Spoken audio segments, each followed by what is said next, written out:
You're talking to your microphone. Do you have that mask on? Okay, I'm good. On July 1, I know most of the city council received a letter from the governor, if we opened up our emails. And on that email, it stated the fact that masks were required by government order. I'm just going on with, I myself have had complaints regarding mask wearing. In that letter, the governor states a local government that refuses to abide by, ensure compliance with, or take enforcement action against non-compliance with these statewide public health directives, or that takes action that is not otherwise incongruent with these directives, could jeopardize their eligibility for state funding. It's a 2-page letter, but I wanted to highlight that because if the governor gives an order for the health and safety of the state of California, including Siskiyou County and including the city of Weed, I think we should be honoring that. We do have a few folks that seem to refuse to comply with any degree of that. The traveling public that does come through is one concern, but shop owners that flagrantly violate some of these directives is bothersome. That's the end of my comment. Thank you, Ken. Bob, you want to be next? Sure. I want to piggyback on that just a bit. I do think we need some community leadership on this. Which way are we going? Are we in or are we out? Regarding the restrictions or the health concerns. I really think that, like I say, we need some leadership on that. And I don't know how we do that. I think maybe we need a discussion to wait another month. I mean, this thing is, there's quite a few people that believe it's a hoax. And I think we need to decide if it's not a hoax, what are we doing about it? If we're going to do nothing, let's say we're going to do nothing and let the chips fall where they may. But if we're going to protect or be concerned about the long-term effects of this virus, I think we need to. I think it needs to be discussed and it needs to be put on the agenda. Real quick, I've also been talking to Chief Mayberry and the mayor regarding an ad hoc committee. And the ad hoc committee, excuse me, is it's a thing to police culture assessment is what we're asking for. And I think we pay our police to be guardians, you know, not to police us, to be guardians. And I think over the years, evolution has taken, it just moves. And our police forces have evolved with very little community input. And I think it's real important that we, first of all, we understand what it costs. Right now, it's at 49% of our total budget is in policing. And that needs to be assessed to what we want. As it evolved, things like SWAT, the SWAT team, Special Weapons Attack Team, it was changed to Special Weapons and Tactics. But that changed. We watched it on television. We watched this culture change. And it's changed all of us. It really has. I watched a video, a very disturbing video about, probably a year ago now. And it was California Police Academy. And a gentleman was up in front of these cadets and he said, "Gentlemen, there's a war out there and we're the Green Beret." That was chilling. That scared the hell out of me. But it is a dangerous job. In Weed, not so dangerous, not so dangerous. So the assessment is about, do we want warriors? Do we want guardians? Do we want just traffic cops? Because the traffic cop it's an industry. It's an industry. It's stopping people, get in the car, see how far you can get with that. And it's kind of the excitement, a lot of the excitement, not excitement, I think that's a wrong term. It's potentially very dangerous for our police officers to do that, to have that mentality. I'm not saying we do, but that has evolved. And also, the concept of a peace officer. I think we need to talk about that, and that's what we intend to do in this. Some police cultures are concentrated on traffic stops, and you mentioned that, and the risk of confrontation goes up every time there's a stop. And we happen to be in a situation where we have a major highway coming right through our town. Do we want an officer who gets out of his car and walks the neighborhoods on scheduled days and who knows those he or she serves? Do we want our children to run to the cop, or do we want children to run from the cop? And those are things that sound very obvious, but a culture has to be created to make that happen. So the other question is, does an aggressive police policy quell or exacerbate violence? I bring this forward not as an attempt to defund our police, or as the commercials depict what this will lead to rampant rape and murder if we were to do that, but that's not what I'm about. I really think that although a community our size, which spends 49% of annual budget on safety or police, we may have some room for some other programs that may work.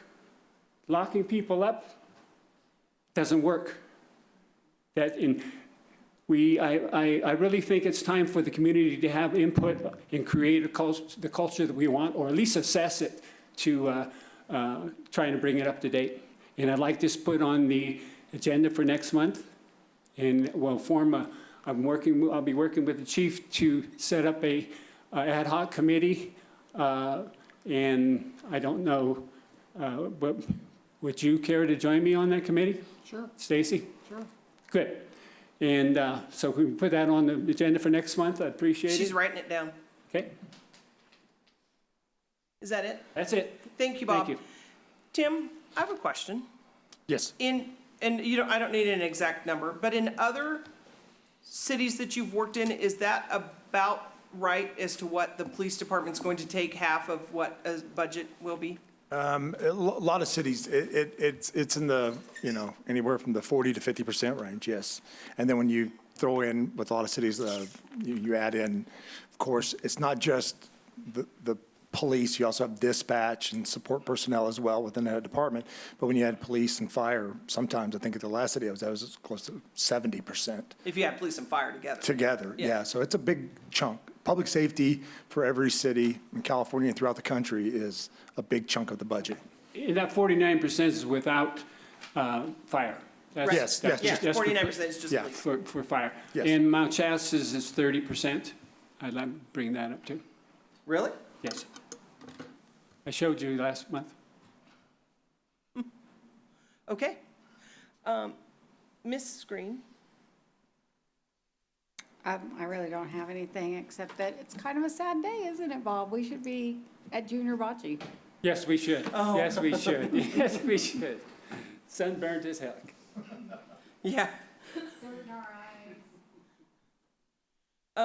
Stacy? Yes, pursuant to what Councilman Pelfini said, I did get the letter on July 5th, and actually mine are in the car, just didn't bring it in. But the actual wording says that cities and counties have the power covered by the California Constitution to take action to protect their residents. And I took a test a couple days ago, wait for the results.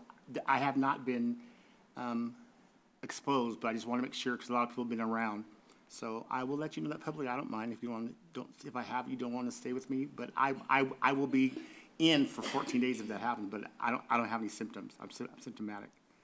But it talks about just our communities, and I know we have a disconnect sometimes between our county and our city. So I think that's the thing we kind of can work on, because the county says one thing, and yet in the cities we do different things. So that's probably our key driveway to kind of be on. So, and I was not I wasn't against it, but I was lazy. And then my sister sent me some fashion ones that fit real good and I could breathe out of them. So I wear those and I wear those all the time. So there are always ways around everything and to do what's right. But I do agree that when I go into stores, I'm seeing a lot of customers without the mask. And I was talking to Chief and I have been talking about it for a while.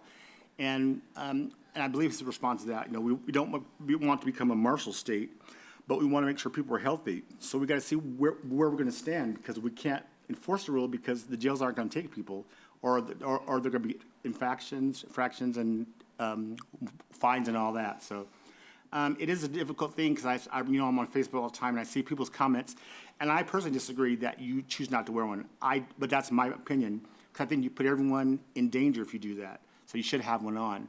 I run a business. My sign on my door says mask required. You don't have one, you don't come in. If you want one, I will give you one. That is not out of the question. It's not unreasonable.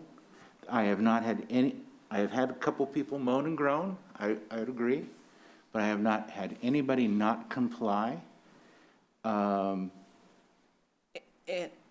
that is what is legal, is that you can, as the business owner, say, you cannot come into my business unless you're wearing a mask. And that is, you have all According to legal this rights to do letter, that. by non-complying, you are in violation of a misdemeanor.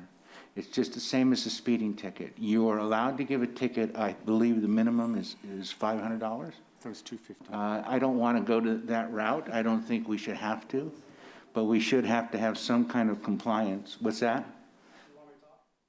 If you'd like to comment. I don't know, are we allowed to do this discussion? I mean, do we need to? This is still my moment, so I can give you a little piece of my moment. Thank you. I just want to clarify, It's not done. Thank you, I know, it's still Stacy. mine. clarify a couple things. So when the order first came out, it was, if you could not maintain 6-foot distance, you had to wear a mask. And now it's become people are assuming that you just need to wear it inside at all times.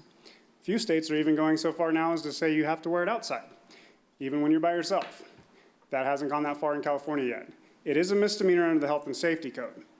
That being said, being a misdemeanor, I could go out today and write 25 tickets, 50 tickets, and send those up to the DA's office.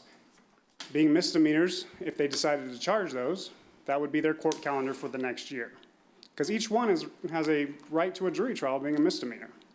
So is the DA going to do that? No. So what the governor is doing, I believe, in that letter is he's asking cities and counties to take it upon themselves to pass resolutions and have their own ticket process.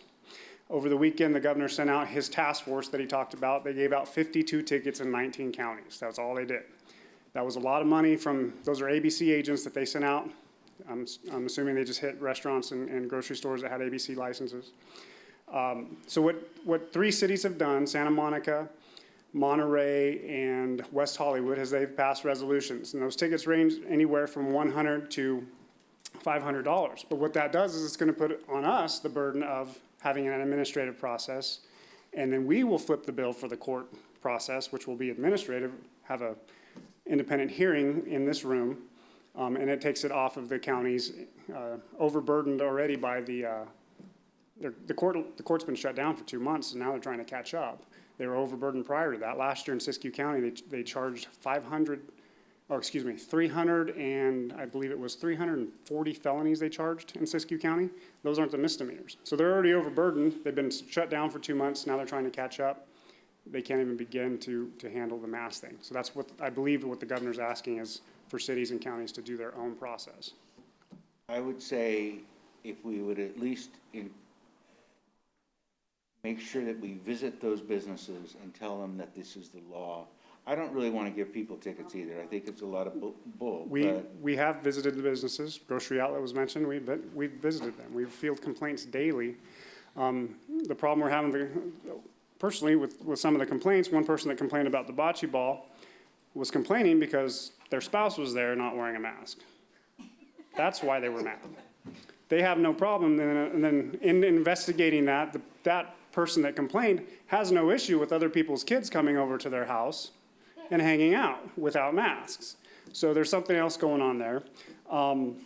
We are fielding complaints daily, and we're reaching out to those people that we get the complaints on, and we're asking and advising. And in fact, it wasn't the state order that Grocery Outlet came around one. It was after we went and talked to him. he said, hey, yeah, and they started wearing masks. And some of the employees aren't doing it, but I think that's their personal choice at this point, because even he was wearing it when I was in there the other day, so. As an employer, it's not a personal choice. I just Sure, well, I mean, he can't walk around the store at all times. I mean, they might have it around their neck or, I but, get it. But anyway, we are heard. Thank you. I do appreciate that. okay, I'm just trying to clarify what's going Yeah, on. I would just, Tim, there should be a diplomatic way to put forward what the city recommends. Encourage, yes, nice word, thank you. Yes. Yeah, I think so. And, with what Chief Mayberry and the officers are doing right now, like I said, if they get a complaint or a call, they go up to the businesses and explain to them what the current situation is but I mean. And that's with the store owners, not the actual person that's out wearing a mask. That would be with the business owner. Yeah, okay, yeah. And just to remind everybody, also tomorrow, there's going to be a drive-through testing clinic right across the street here. So I believe it's Mountain Valley Center and the Siskiyou Public Health Department. It's from 10 a.m. to noon tomorrow across the street. So no charge to the patient, so. Pass the word, you people out there, internet land. That's right. Your moment is still, I'm done. you are? I'm done. That's fine. I'm done. Are you sure? Yes, ma'am. Okay. I don't have anything to report. I'm looking at my phone and my whole entire calendar has been wiped out off of my phone. So that's great. I don't have anything. It's not really that great. Yeah, next week, the city is hosting a League of Cities meeting, which we didn't have in March. We are having it next week here in Weed. There will be social distancing. We have a room that seats 160 people, and we've only invited 48, but I think at this time there's only about 25 coming. 22. And it will let us know what all the other cities are doing. I'm sure that's going to be a topic because the county health doctor will be speaking. And then I also have, which I know I have it, so hopefully it's on some calendar, a transportation committee meeting, but it's not until the 28th, I think. And that's all I have. Okay. Moving on to the regular agenda, Finance Department. Council will consider second reading and adoption of ordinance number 46-2020, increasing the city transaction and use tax to 0.50%. This is simply the second reading of the Okay. ordinance. Some of the things got changed on it, though. Just wording. Okay, Yeah. thank you.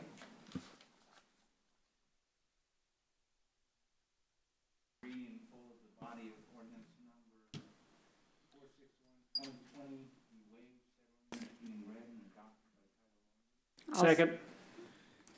It's been moved and seconded. All in favor? Aye. Aye. Any opposed? Ken? I move the adoption of ordinance number 461-2020, an ordinance of the City Council of the City of Weed increasing the transaction and use tax specified at Weed Municipal Code, Chapter 3.26. I'll second it. It's been moved and seconded. All in favor? Aye. Any opposed? Okay, thank you. City Council representation for League Annual Conference. The city will consider selection of voting delegate and voting delegate alternate for the League of California Cities Annual Conference in Long Beach. Dates yet to be determined. I'm going to assume it's going to be held online, because it's usually in October.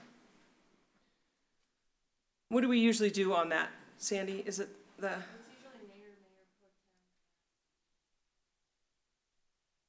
Okay, What you've decided, my experience, but you could decide otherwise. Is this the one we went to last year or a yes, different one? it's what we went to last year. Do we, if we don't need to go, do we need to expend the funds? I'm just thinking, Oh. I don't know how necessary it is. Do we pay for this? The city pays, Oh, yeah. yeah. We pay You're for the probably trip. talking about a Registration. $5,000 bill, am I right or wrong? Well, We saved them some money last year. it's not 5,000 for the conference, that's our, I believe, our annual dues. Right, but it's 3 years, Yeah. I mean, 3 days of Long Beach and Oh, paying to get to Long. I don't think they're having it. Oh, They're they're not not, having- they're not having the conference. Oh, okay. You don't think It's going to so? be, No. No, I don't think they are. I think it's probably going to be a teleconference, a Zoom kind of conference with Oh, very, I'll let you guys go. thanks. Yeah. So it wasn't myself and Stacy Yes. All I need is another Last year? Zoom meeting. You didn't know I didn't go last year? No, I No, wasn't. not that we Oh. went, but it's the two of us, but we just need one representative, right? An alternate in case you're not available. You can do it. Okay, You want yeah. to, okay? Should we do myself and you and I Tim? can do that, sure. Okay, I don't think we have to do anything. Just have to register. Yeah. Will you do that for us, Sandy, right? Yeah. You have to sign something, I'm pretty sure. We do. Do we have to vote on that or anything? We're good.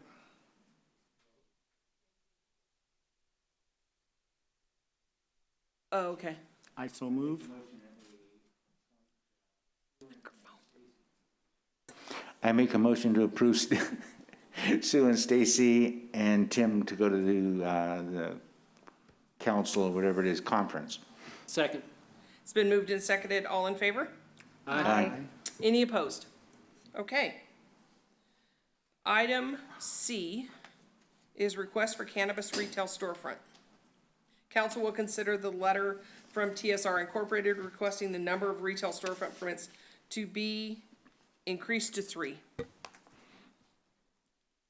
Mayor and council, at the May 2020 regular city council meeting, Shane Phillips with Lemarian Industries made a request for the council by resolution to increase the maximum number of cannabis storefronts, which is currently 2 to 3. Our ordinance 460, 2020, authorizing cannabis sales, does allow for more than 2 retail front cannabis permits to be issued by resolution to increase or decrease the maximum number to the extent if there are any unissued permits. So what you have before you is a letter from Shane Phillips, who is locally owns Lemarian Industries, and he has made a request with his business partners with TSR Incorporated. And before you tonight is not actually the resolution. What you'll be voting on tonight is to direct staff to draft a resolution, if you so wish, for the next meeting to adopt. So that's before you tonight. Okay. Any comments?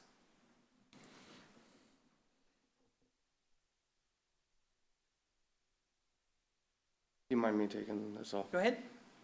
All right. Hi, my name is Rodney Galgiani. I'm one of the owners of TSR. We're basically a managing company that would be inquiring about opening up the 3rd dispensary in Weed.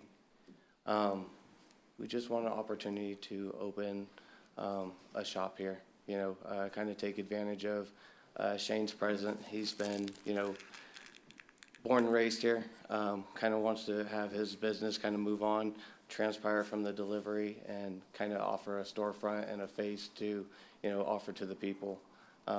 We just want to drive new jobs, bring people from our outside cities that we're from. I'm currently residing in Sacramento. Our other partners in Santa Rosa, kind of bring outreach and just a new perspective to this community. And that's what we're asking for. Did you say outrage? Yeah. Define that. So I'm not necessarily from here.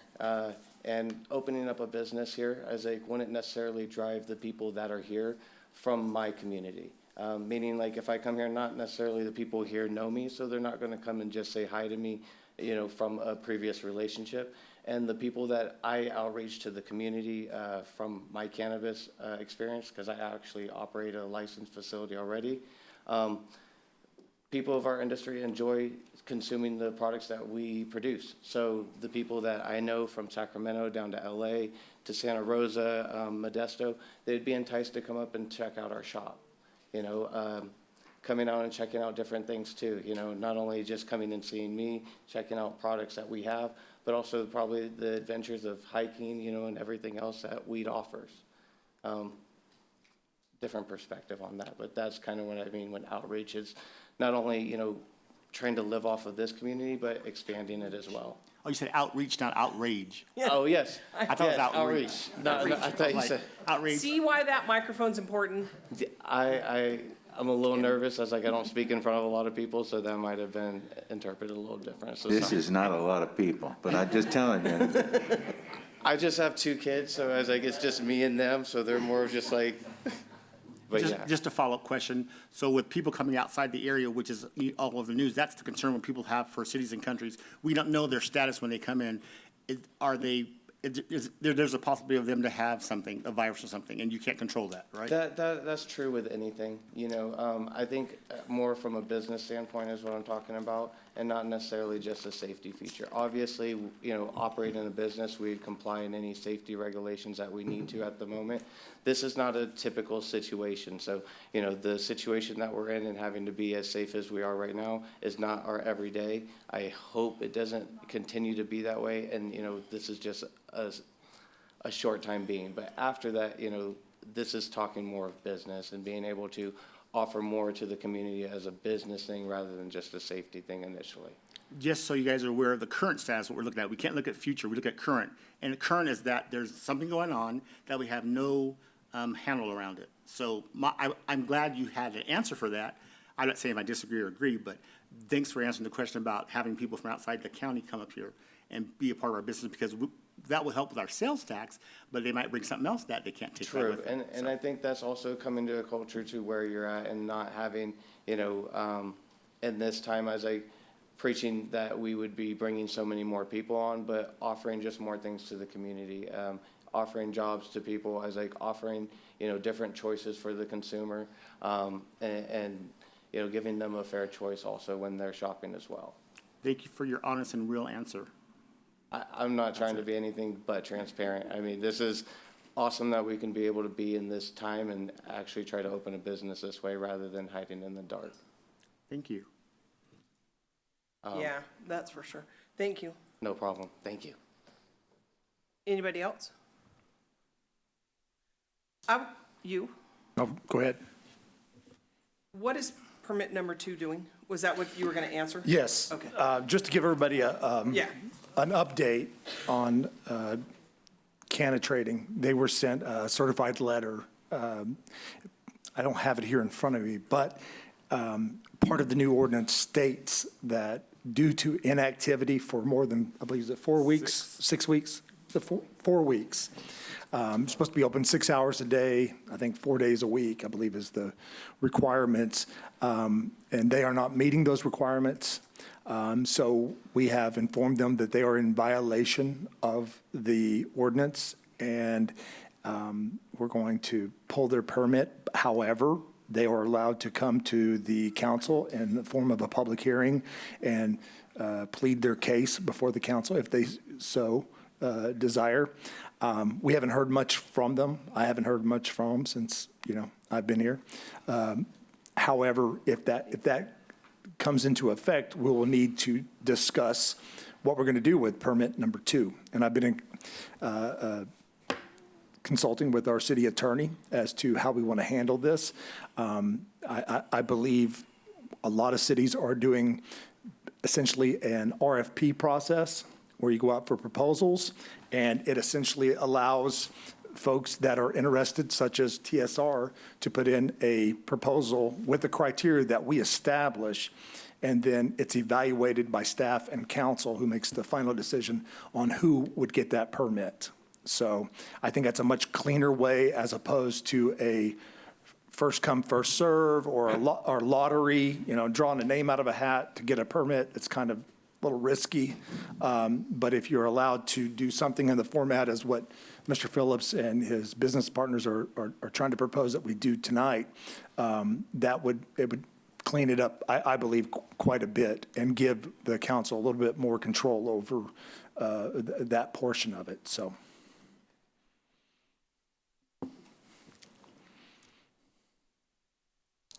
Dun, dun, dun. Name and address. I don't have one of those. Elizabeth Tabor, 242 Main Street. Hey. Microphone. Short. Sorry.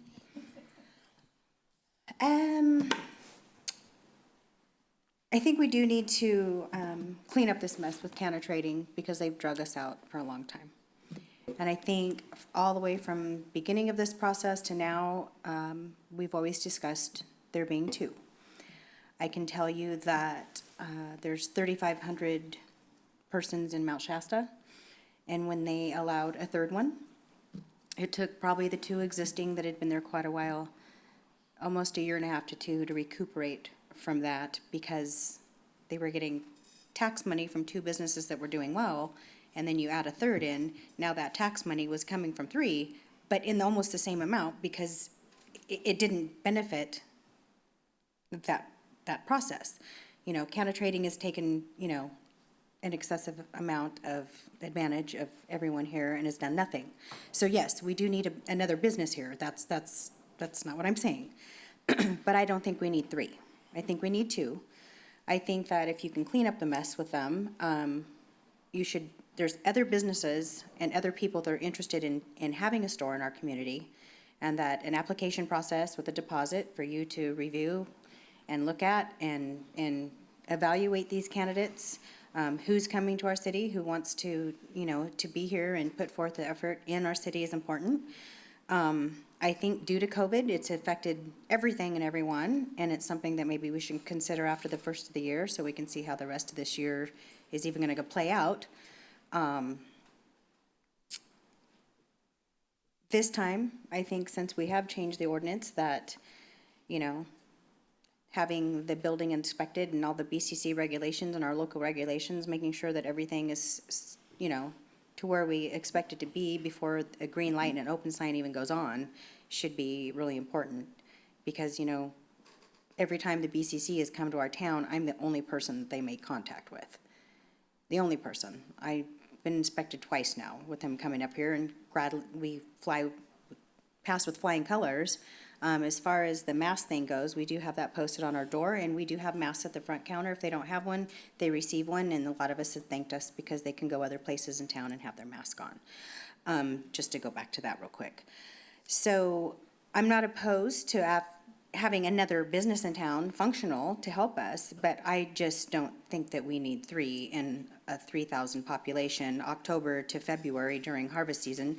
Business drops anyway, and we do rely on our tourists. So there's some circumstances to weigh, and I would say that we maybe put this on the table until after the first of the year. We got the new tax coming in, and then we have new business potential. Thank you. You're welcome.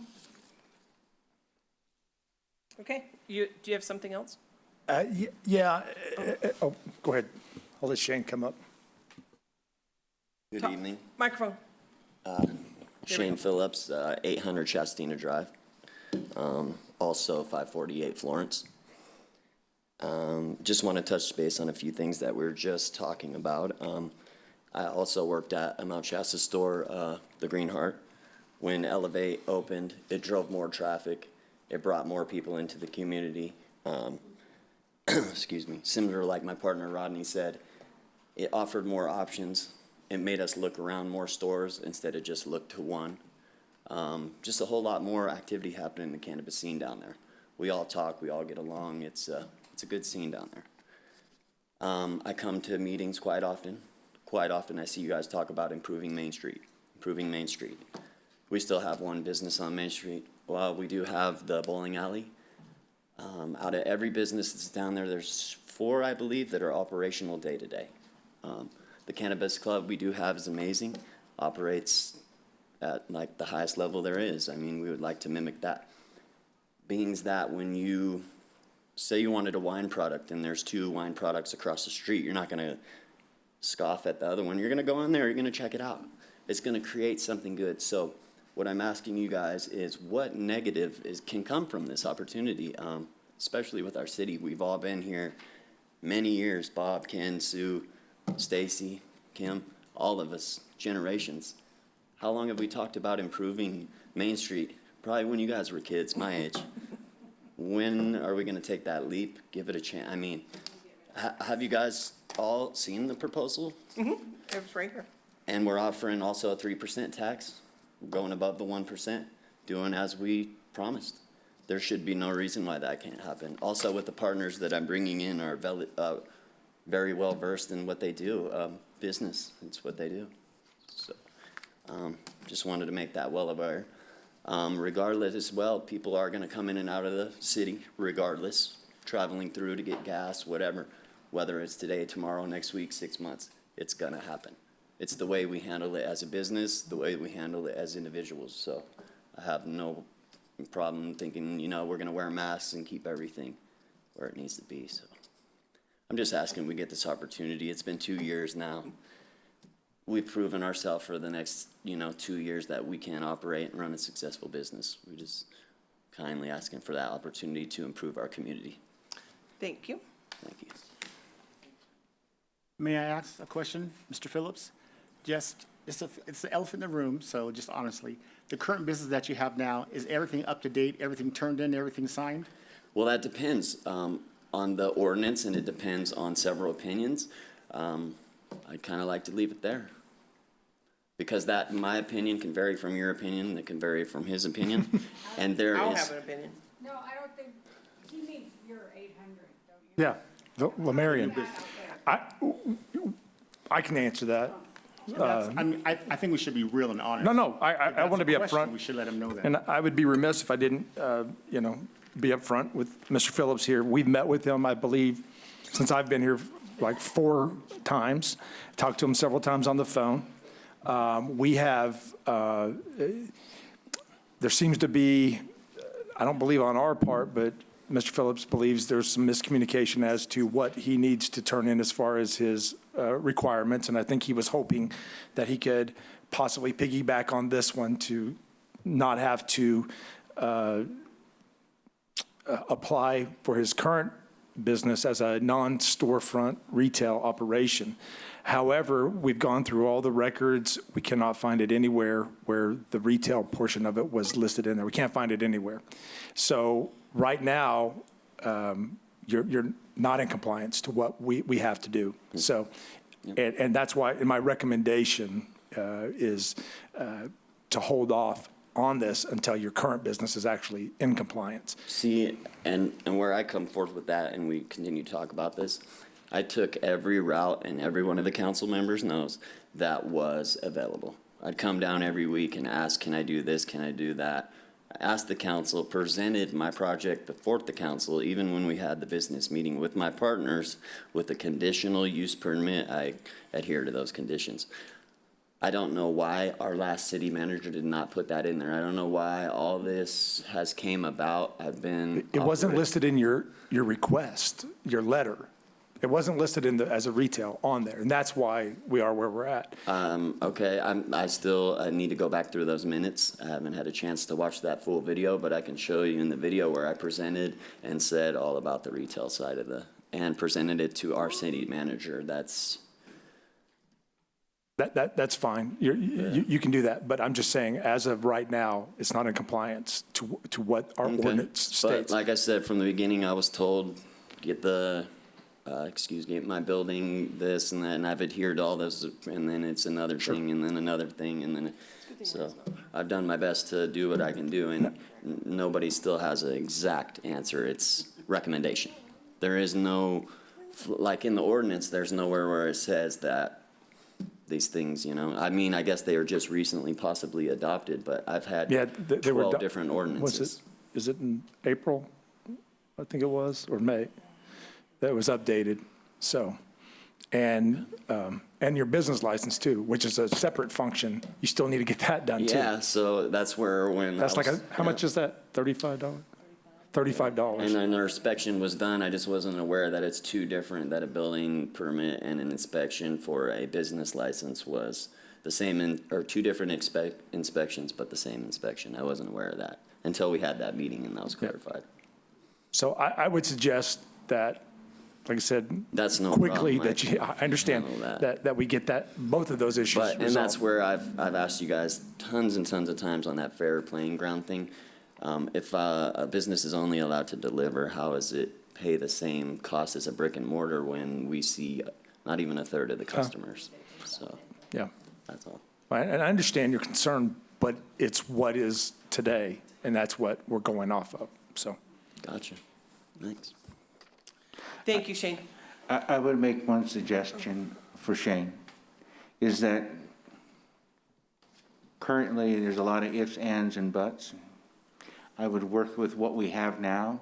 I'm not saying what you had was at fault, what the other administrator had at fault, or what we have at fault anywhere. We have some requirements that are due now. I would just make sure that you comply with what he's asking. Going backwards doesn't really No, not at all. benefit anything. It's just moving forward, so. Thanks, Karen.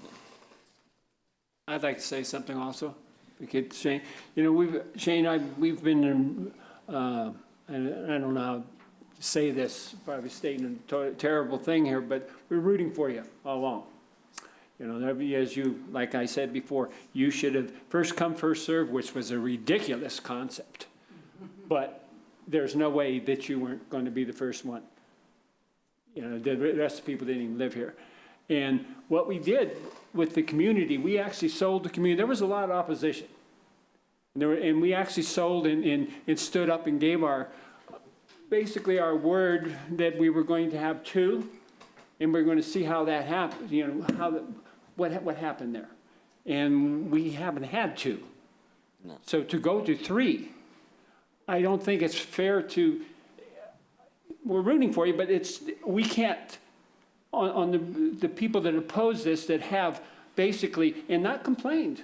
We don't get many complaints, I don't believe. I haven't talked to the chief about this, I shouldn't say that. But we have a responsibility to the people that did accept this and didn't want it, but they did accept it. And I believe we need to get that license back and see what we can do. You get your things together, and when we get that back, I certainly think that I certainly think your chances of getting that, or at least with me, are good.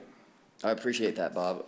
Again, I've met every requirement I can the way I have. I've came in city manager after city manager. Nobody ever knows. It's the thing. It's kind of past the buck, Chuck. I've done everything I can to possibly. I've even brought every one of you out, and everybody has a different answer every time. I mean, I'm just doing the best I can, and that's where I'm asking to take a step aside a little bit and get a storefront. You know, there is 2 permits. There is not 2 stores. There is 2 permits. There is not 2 stores in any way. There is 1 store. So it's like, I don't know. I'm trying to improve the city, create business, and it seems like the holdup is personal. I take opposition to that, and I don't appreciate it at all, Shane. I'm sorry. Right. It's not personal. I can assure you that on our No, side it's too, not. staff. No, we want you to be successful, because if you're successful, you're bringing in tax dollars, and we love that, so. Okay. Ms. All right. Mayor? And if you want to know what personally I'm not happy with, is the dude that, the Blues Brothers that have the store that they've never opened. That's not fair. It's not fair to you, it's not fair to us. Not a bit. So hopefully that's getting fixed. And then, so get your ducks in a row. And my So- last question, excuse me, Ms. Mayor, we've been talking from day one. I know from that day one when you were here at 7 o'clock and you were second in line, I know all that. We've talked about everything. 2.5 years ago? And what I've told you is just 2.5 make years sure you ago. have everything in track. Make sure you go by whoever's in charge. And we may have different And did I? opinions. But I'm saying, as long as you're doing the right thing by what the state has, what the city has, then keep following. And I told you that. And I still say this, if the dream doesn't happen, that doesn't stop because it's not in Winnie. No, not a bit, but Yes, so please don't let that dethrone you, but I know I encourage you because you're homegrown, and I know we've had our conversations, and we say we can agree to disagree. yeah. And I appreciate that communication we have and dialogue, and I still want you to encourage that because I've seen you grow in the last 2 and 3 years by what's been happening. And there's a difference in personnel, difference in what was told, what was copied on emails, what letters were sent. I know all the details. Yeah. So don't give up on that. You keep doing what's right, and was right will overcome. I just believe that. I still will. My parents Hope taught me so. that. I believe that, even if I stand by myself. Do you have something to say? Okay. Because I agree with everybody. Okay. I'm going to assist her. So it is, we're considering a third permit. I will not support a third permit. What I support 110% is getting that second permit open. If we're gonna work on something, let it be getting that second permit open. And we are. That's me. And I think everybody will be happy. And I probably should say my vote will be against, and the reason why is because if you remember my vote 5-6 years ago, I said we can have more than 2 businesses on Main Street, as long as we're in regulations and follow all the orders, make sure everything's in compliance. I don't have a problem having 4 or 5 stores on Main Street that are cannabis focused, because if it brings jobs and it's legally regulated, I think there's nothing wrong with that. So I stand by that position. So if I vote no, it depends how I go. That's my reasoning, so you understand why I'm not voting against the policy, because I think that we can have 4 or 5 equally businesses on Main Street. And it might be tough, but that's still my belief, because I'm looking at the positive effort. The laws and regulations by the state and by the city, everything controlled. Yes, there's handcuffs around it and a brick around it, but it's still controlled. And Elizabeth and I have had many conversations on policy, and I appreciate her stance, and always, it's not always yes for her, but she follows through with what she can for the city. I think that's how all businesses should come when they come to weed. And I won't change for that until I'm not on council. And when I'm a regular citizen, I still will do that. Thank you. I would like the council to direct the staff to make corrective action on permit number 2. Can we do that since it's not on? Well, No, it's an actionable item, I believe. But they want, the staff wants direction, and I believe the direction, at least from what I have heard, is that we want to take corrective action on the permit number 2 on Canna Trading, and kind of figure out what's going on there. And then once we do that, if it is removal of that permit, then to develop an RFP so that we can get that out there and Shane and his partners can apply on the RFP. I agree with that, Ken. Is the permit 2, is it moving soon enough that we can have this on next month's agenda? I will be making contact with them. They should be receiving their certified letter any day. Oh, And then I okay. will be following up with them. I believe they're based out of Huntington Beach. Oh. So I will be getting in contact with their, How the hell we get that? I'm going to drive down there and see how they're doing. No, but I'll go with you, road trip. Yeah. wear your mask. Huntington Beach So- is Can't go to the beach. Can't go to the beach. You can go there. So we will have, by next month's meeting, we should have an update as to the, now, like I said, they are allowed to appeal to the council, and that will be up to you to decide whether or not to reissue their permit. So, but yeah, your options under here, which Councilmember Palfini just said, which is such other actions as council may deem appropriate, which is to move forward with Yeah. permit number 2. I'd Tim? like to add to the other part, that will you be in communication with Shane Phillips, so he knows the direction and timing? we Because will. last time, Yeah. there was emails, there was meetings that didn't happen, we didn't get the answer after the meeting. I've seen it all, so if we can have a better communication, I think, not a better, but much stronger. If we Certainly. can add that to your motion? Sure. Well, it's not really a motion. it's Well, a- action yeah. items for Yeah. the staff. Yes.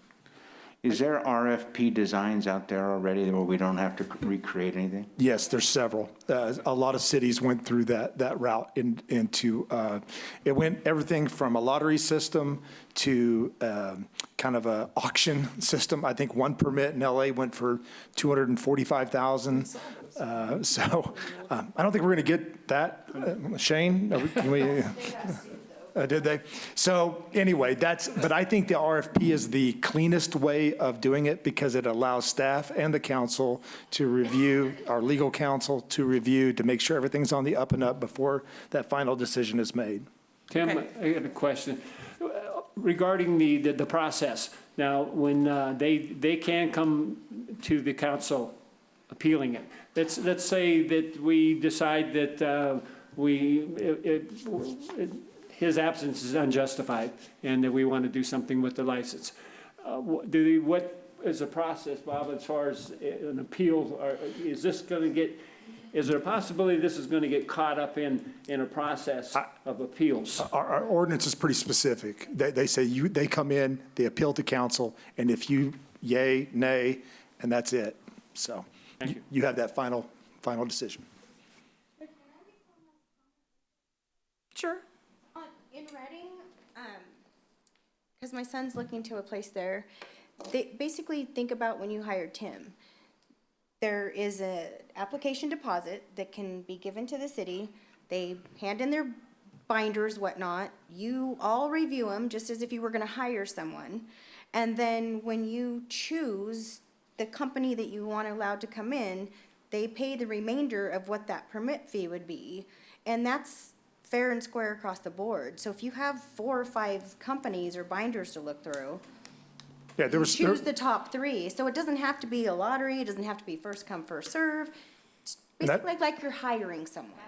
that's what And this it's is. very simple. That's what the RFP Yeah. process Then is. you don't have the threats of lawsuits and all the, what we Can went we through do before. non-refundable deposit? Yeah, we didn't, Up to a certain point, you can, because Reading did that. I think there was one city that actually had a $950 application fee plus an $8,500 deposit. So, You can call it like a $5,000 deposit, since if the fee is 10 grand, they Yeah. can put the 5,000, and then the application fee is non-refundable, of say like $1,000. Yeah.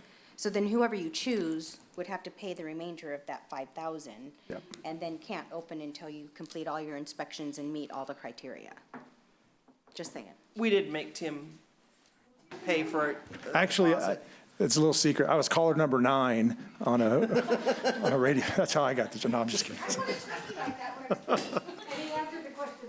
And it was a trivia question. I got it wrong, but, so. Okay, so we're good, we're clear? All right. I like it. Yep. Okay, consent agenda.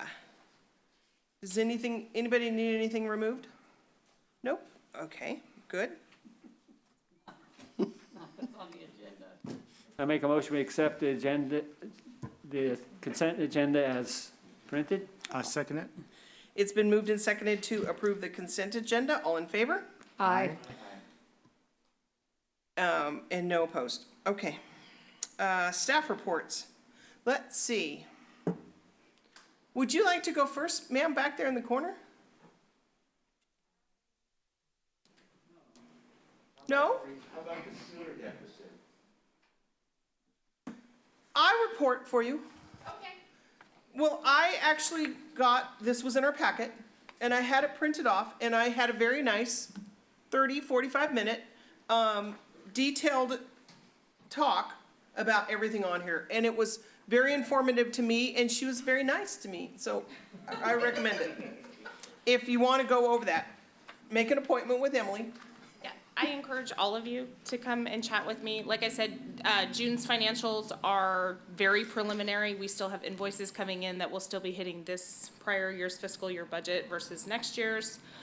And we will have audit adjustments and all of that fun stuff. So next month, this will be an even better report. It will be Clearer. It will be clearer. It'll be a little more accurate. But yeah, I do encourage you to come in and hang out at the extra desk in the front office and wait for me to answer phone calls. But then I will answer any questions you guys have and how we're looking at it. I know Tim and I are going to get together and review the budget for 2021, and we'll be bringing recommendations to you guys for adjustments, especially now that we've had some forecasting for revenue changes due to COVID. Next month we'll have that, or the month after? Probably the month after. Okay. It's gonna take us a little time to go through and make some proper adjustments. My question comes up, when we first had our conversations, we changed everything changed. I said, does that change our budget? So that's what would be helpful for us to know, I believe, just where we are at, exactly all the numbers, and the budget items that we voted on, what's not gonna happen, what's maybe questionable. That's probably a good thing to look at numbers. Yeah, we're gonna go through line by line and make some decisions as far as what direction we're gonna go now that we have a little better understanding of our decrease in revenues, because obviously our estimates and expenses aren't going to match up with our estimated revenues going forward. So we're gonna need to make some solid decisions on that, and we'll be bringing those to you. Would that be at the next meeting? Because I see a lot of numbers in my head that we talked about Meeting that after time. next, probably. Okay, so 2 months? Yeah, Yep.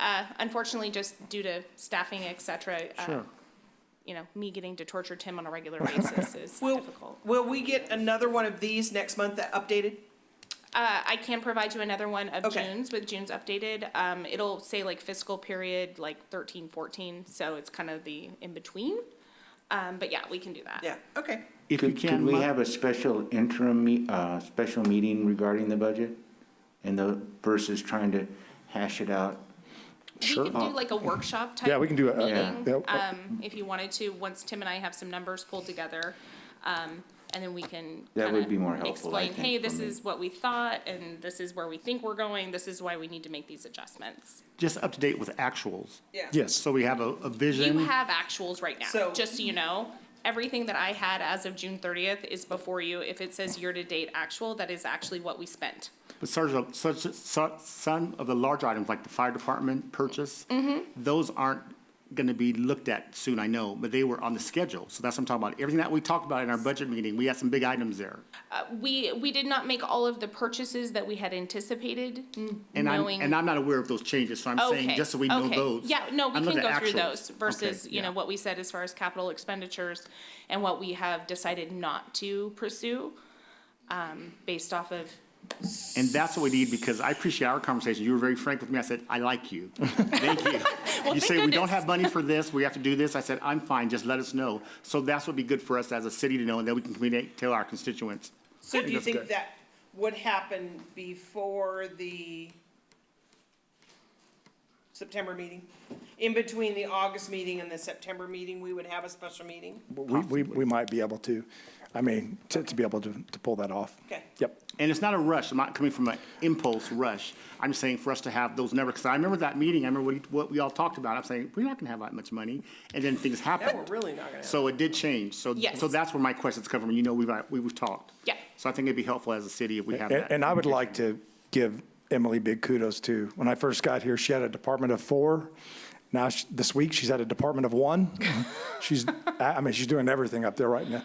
And she's been very, very helpful. And you can talk to our employees. When we did the furloughs, we applied to the EDD for a small portion of the unemployment to come back to make up a portion of the 10% pay cuts all the employees took. And she's been very instrumental in getting those, because that's not an easy process that we found out. And she's been very instrumental in getting that done on a timely manner and getting our employees some of the funding back to offset the losses that they've had, so. Yes, it was a vacation. Oh, please don't Diane's say on that. vacation. Diana's not allowed to leave. Yeah, I will go to her Yeah. home. Diane's on vacation, so. And I will thank go you for find her. having the hard boots to come in to say, we're not gonna pay this. That's what you said to me. I'm like, okay, I'm okay with that. Just let us know what. Yeah. So keep on going. I appreciate that. And the department heads have been great. I mean, hey, sorry, we're not doing that. And they, oh, okay. Okay, any other questions? But yeah, please come hang out with me and we'll talk about I numbers. fixed up the My desk favorite. nicely.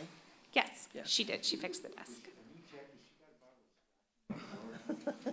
She had lots of water bottles. Lots of water, always lots of water.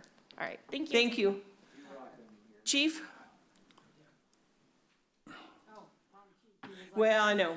He saw I wasn't looking at him. I told him no trucks. I told him no trucks. I have a couple things. Last week, we just finished we signed a 3-year contract with the mill to provide confined space rescue standby. And we're charging this year. We've always done it free in the past. It started with CAL FIRE. Just standing by kind of at the station, but we have a team and we go over there and we do training with them. And we're actually standing by in case somebody gets hurt when they're cleaning the mill. So it's 1 or 2 outages a year. And this last week, we made $23,000 we're gonna bring in for standing by for a week. So, Good. yeah, Can you tell us the forecasted cost for 2020, 21, if you know that? it's $486 an hour. Okay. So depends on how long their outage is. Could be a week, it could be 3 days, we don't know. Brian's got But it. that's for a team. Is that the only cost No, perspective. it doesn't cost. Cost point. They're paying us. Right, I want to know what's forecasted out there, not just, yeah, he said there's going to be some, so Chad, give us an idea. I'm sorry, I don't understand your question. I said, you said there's going to be costs for what you'll be supporting them with, so I'd like to know an estimate or forecast. Do you know anything more than that $400 amount you just said an hour? Do you know anything else that's coming up?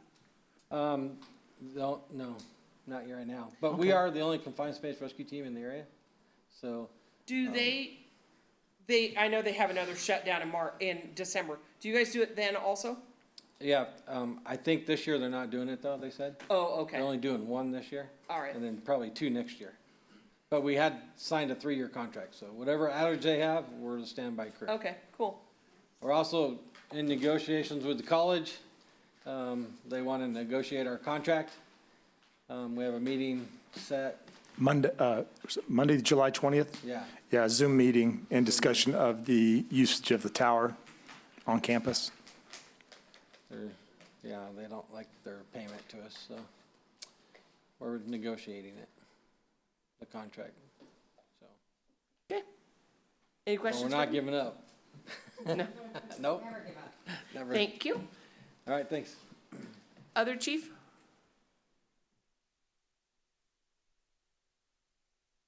It's got lots of papers. Couple things. I was going to talk about the mass, which I've already done, but just so you are aware, we are supposed to be meeting with the DA's office regarding that letter, hopefully sometime next week. We've had an email exchange trying to get all the agencies together. It's kind of difficult. So we are working on that to sit down with them and discuss it. From the governor regarding what can be done, what our options are.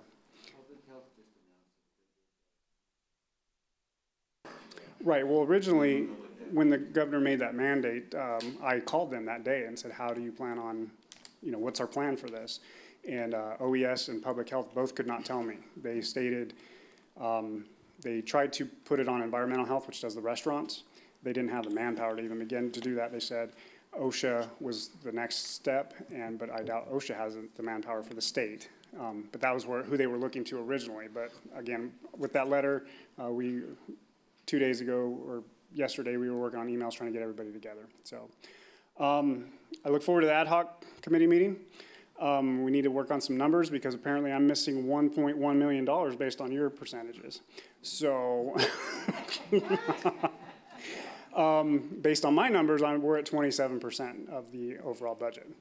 So just, those are my numbers. I'll work with Emily and make sure that's where we're at. But just to add to that, Mount Shasta actually has a higher overall budget than we do too. So that would also be a reason why we may be more of their budget, but it looks like right now we're under. It's been busy. We're still running furloughs, as you guys all know. Officers are doing their best, and they're being very, they're working with the city in flexing hours, moving around. Their schedules are changing daily. So if anybody has a family, you know how that can affect your family life when you're actually having to change your schedule daily, when you're capped at 72 hours, and we've been maintaining that. Everybody's coming together. I don't know, some of you may have noticed we are flying a position. We are down to 7 officers, and we'll be hopefully trying to fill that spot that is open. Moving forward, I just want to give you some of the numbers for this year. Total incidents are down. That's probably because we're working 1 day less. There's a couple other contributing factors to that, and that one of your most productive officers moved into a different role. So our traffic stops are actually down by 142 over last year. So we're not out there, it's not a revenue generator. If we write a ticket, it actually costs us money. So it generates revenue for the state.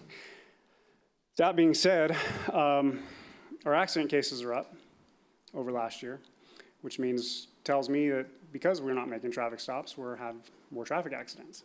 So it kind of goes hand in hand.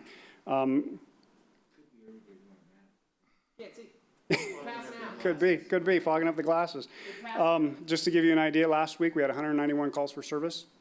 Again, going back to Mount Shasta, a direct quote from one of their brass is they're glad we don't put our stats on the Facebook like they do every week because we would make them look bad. So that's coming from Mount Shasta. And I'll just point out that it was a busy month for June, and I don't know if you guys ever look on Facebook at the other cities. we actually, and we're not trying to make a rest, we're trying, with the shortage, we're trying to find other ways. We actually had more arrests than Wairika last month. Over 200. So, and that's not something to be proud of. I'm just saying, we're doing that with reduced hours and with reduced manpower, so, okay. A dispatcher. We just hired a dispatcher, yes. She'll be filling the part-time spot. We're hopefully gonna have her trained by, I'm hoping September, because again, without those part-timers, they're very important because they help the full-timers get their sick time and when they need it and their vacation time. So it gives a break to everybody. We're actually using our CSO, one of our CSOs, as a dispatcher right now to fill that spot. So we're putting everything on one CSO mainly for all the animal control. They're trained by initially trained by us. We have a set program they go through just like an FTO manual for an officer. Once they're done with that, they have 2 years. They have to go to, within 2 years, go to the post training. And that's usually by the time they've gone, because we have to work it into the schedule. By the time our past dispatchers have gone to that training, they've already experienced everything that they're trying to teach these people at the class. So they actually have a leg up by the time they get there because they've experienced a lot of it already. So, okay, that's it. I would say, I did notice, I'm on Facebook, I did notice the hundreds of hours that are now posted for arrest and calls. I was like, yay, because I know you guys are doing that, but it wasn't posted, but. Well, we're doing it monthly. We're not doing it weekly. Right. We still, that's up to you if that's something that you guys would want. We can go more in depth on the incidents. We give you the very basic, we went here for, and this is what happened. But the incidents are very in depth. Just for an example, today we had several disturbances. One involved a family, officers out there with a neighbor whose car was vandalized because somebody was speeding around, kicking rocks, and the family got into a fight. There was 8 people, and the officers out there, had I not been there to cover him, he would have been dealing with that on his own. And he leaves from there and goes down the street because somebody vandalizes a vehicle, and we had to take that person to jail. So we want to be out talking to the people on the street, and we need to figure out a way to get our officers involved and know their community. That's very important. But right now, they're very busy, call to call sometimes, so. Okay. Anything else? Yep, nope, nobody else? Thank you.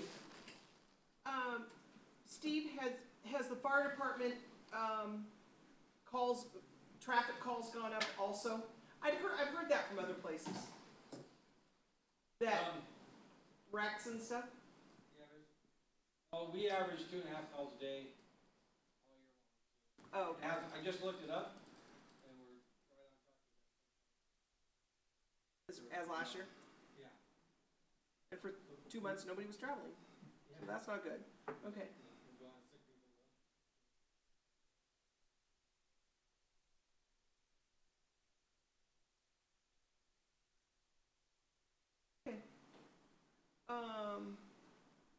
Bob?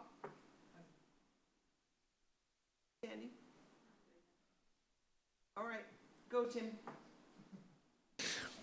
Well, I think that, like I said, kind of wanted to share tonight, and I've already done that with Emily. I was going to discuss that a little bit as part of my report with the council, as far as very proud of our staff. I mean, I've had not a single employee since we initiated the 10% cut in pay and the furloughs that has came and complained. Not one single employee has come to my office and complained about it. They all feel like it's important enough to, for the good of the body to still be a part of this team. And like I said, as Chief Mayberry had said a few moments ago, now he's down to 7 officers with furloughs. It makes it a very difficult spot for them to be in. We want to get that position filled as soon as we can to relieve that, because that just happened recently. So, but again, I just want to thank the department heads and our employees for stepping up during this time. And I think we're still not out of the woods yet as far as the COVID and the economy. I hate to say this, but I think this fall could take another turn. If, I hope, knock on wood, we don't shut down like we did a couple months ago. But if there's actions that need to be taken, we need to be there. I had visited with a few of my staff today. There was a report last night from I guess some Bible camp in Missouri that had to disband after, it was a 4-week camp. I think they disbanded after 2 weeks because 82 kids and counselors, camp counselors came down with COVID, tested positive for COVID. And my brother, they live in Bentonville, and it's right on the border there in Missouri, and he said, yeah, a lot of those were kids from Bentonville coming right back into the town. So I think it's going to be a tough haul for schools. Yeah, it's going to be a really tough haul for schools, and that's going to put a strain on our economy as well, because if parents don't have a place for their kids to go, then they're having to stay home or make some other arrangements. It's going to be even more difficult. So, but I'm going to try to be optimistic and hope we get that vaccine pretty quick and get back on the road to where we used to be. So, thank you. My 4 favorite words. I told you so. I told you we had a good staff. I love saying that. I told you so. And see, they are. Can I ask one question? I love your comment. Now, I was just wondering, do we have any updates on Main Street businesses, the Juarez buildings? Yes. Should I ask later? Yes. Okay. I'm turning my microphone off. Just in case. Oh, you're not going to say anything? About the Juarez building? Yeah, about that. There's some litigation involved in that. I don't think this is the proper time to discuss that. I'll turn my microphone back. Pharmacy building. I see somebody doing something with